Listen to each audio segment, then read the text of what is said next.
Je vous ai raconté l'histoire de Sylva Guemani avec papa Clément Kalamba. Il y a eu un autre incident. Et cette fois-ci, c'était avec un, des, un des frères de Sylvain Guemani. C'était Sissi Guemani. Et ça, c'était à la boîte Essika. Je ne sais plus si c'était un samedi ou un dimanche, mais c'était un jour qui était assez calme. C'était assez calme. J'étais là aussi, j'étais dans la boîte. Il y avait quelque chose qui s'était passé à l'entrée, on n'avait pas très bien compris. Et tout d'un coup, on voit le portier, celui qui faisait la sécurité, en train de vouloir fuir, venir vers l'intérieur. On le voit venir. Je me rappelle pourquoi, parce que j'avais l'habitude, quand j'allais à Essika, aller parler avec le DJ, voir ce que le DJ avait, regarder les nouveautés qu'il y avait.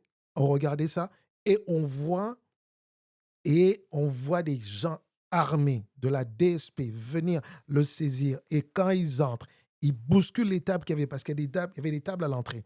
Pour ceux qui se rappellent de Sika, comment c'était, il y avait comme des tables à l'entrée. Ils bousculent les tables, les verres, et les gens qui étaient là se sont levés, essayaient de fuir parce que ils ont vu les gens avec des armes. Et d'ailleurs, l'un de ces militaires à la DSP avait tiré 2 ou 3 balles en l'air dans la boîte. Oui, ça avait résonné très fort. Ils ont pu prendre le gars, parce qu'ils étaient plus nombreux, armés, et bon, tout le monde avait peur. Ils ont pu prendre le portier, l'ont amené. Ils l'ont amené, destination inconnue. On ne sait pas jusqu'où ils étaient allés, mais ils l'ont ramené 1 ou 2 heures plus tard. Mais entre-temps, on avait dû arrêter tout dans la boîte, on ne pouvait plus rien faire. Euh, je ne vais pas vous dire les détails. Il y a eu des appels qui devaient être passés, appeler qui de droit pour que les choses se rétablissent.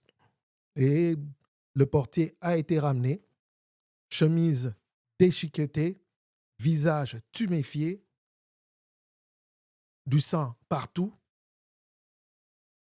Et pour vous dire, quelques jours après, oui, Sissi Guema était venu quand même présenter l'excuse à Papa Clément, parce que Papa Clément était à l'époque manager de Essika.